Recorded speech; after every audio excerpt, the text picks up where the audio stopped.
প্রশ্ন, হুজুর, আমার বোনেরা তাদের সম্পত্তির ভাগ নেবে না, মুখে বলেছে যে তাদের লাগবে না, তাহলে আমরা কি এই সম্পত্তি খেতে পারবো কি না? আপনার বোনেরা মাশাআল্লাহ এত উদার যে তাদের সম্পত্তির ভাগ লাগবে না বলেছে, তো আপনিও একটু উদার হয়ে যান, আর উদার হয়ে আপনার বোনদেরকে বলেন যে আমার সম্পত্তি লাগবে না, আমাদেরগুলো তোমরা নিয়ে নাও। দেখি তো পৃথিবীতে একটা নজির কায়েম করে দেন তো, মাশাআল্লাহ, আল্লাহ যেন তৌফিক দান করেন। জি, বড় হাস্যকর বিষয়।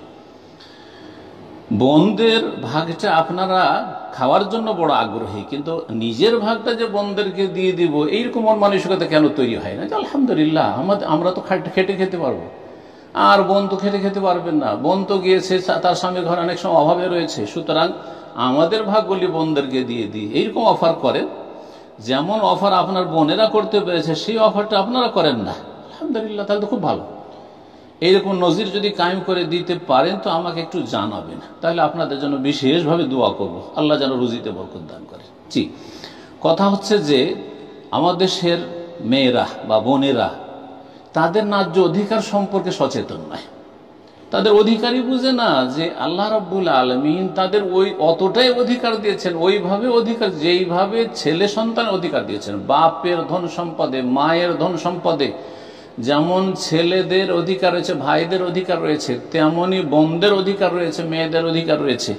এই কথাগুলি আমাদের দেশের মেয়েরা জানে না, বরং কুসংস্কার কি জানেন, ভাইদের কাছ থেকে জমি জায়গা নিয়ে চলে আসবো, ভাইদের ভাগ নিয়ে চলে আসবো, আর ভিটে মাটি থেকে নেব, লোকে কি বলবে, আর তারপরে ভাইরা কি করে খাবে, এইগুলো শেখানো হয়েছে আমাদেরকে, অনইসলামী কথা শেখানো হয়েছে, যার ফলে লজ্জাতে নিতে চাই না, যার ফলে ভাইদের সামনে, আর ভাইদের মায়া বোনেরা বেশি করে, বোনেরা ভাইদের চাইতে অনেক বেশি মায়া করে, মায়া আছে, দিনের জ্ঞান নেই। আর তারপরে সমাজে কুপ্রথা রয়েছে যে বোনেরা সব ভাগ নিয়ে চলে গেল।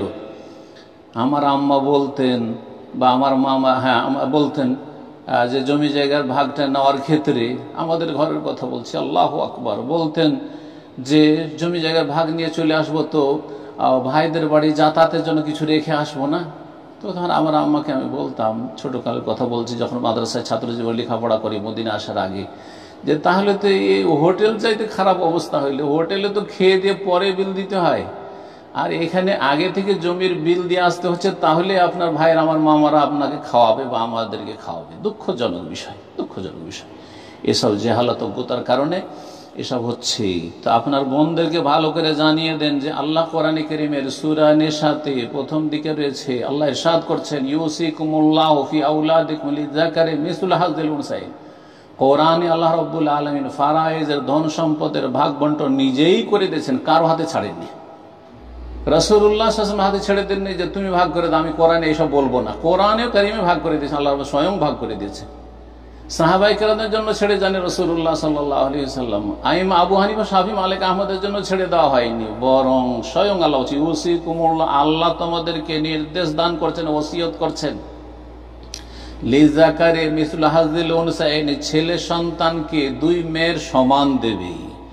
আপনি 2 ভাগ নেবেন আর আপনার এক বোন 1 ভাগ নেবে। যদি আপনার 2 বোন থাকে তাহলে 4 ভাগ করবেন, 2 ভাগ আপনি দেবেন আর 2 বোন 2 ভাগ নেবে। প্রত্যেকটি খড়ে অংশ রয়েছে। ভিটে মাটিতে যদি দালান বাড়ি থাকে, প্রত্যেকটা ইটে আপনার যেমন ভাগ রয়েছে তেমন আপনার বোনদের ভাগ রয়েছে। আল্লাহ যেন এই বিষয়গুলি ছেলেদেরকে বুঝার তৌফিক দান করেন আর মেয়েদেরকে বুঝার তৌফিক দান করেন এবং সঠিকভাবে সুবিচার কায়েম করার তৌফিক দান করেন। অধিকাংশ আমাদের দেশের লোকেরা, বাপ মা, জাহান্নামে যাবে মেয়েদের হক মারার কারণে, ভাইয়েরা জাহান্নামে যাবে বোনদের হক মেরে নেওয়ার কারণে। সুতরাং সাবধান, এই ক্ষেত্রে সাবধান। কখনো আপনার বোনেরা অফার করছে যে সম্পত্তির ভাগ নেবেন আর আপনি আর খুশির শেষে যে কাজ হয়ে গেছে, মোটেই না। বলবেন যে তুমি জানছো না, এটা আল্লাহ তোমাকে ভাগ করে দিয়েছেন, সুতরাং এটা তোমার, এটা আমাদের নয়।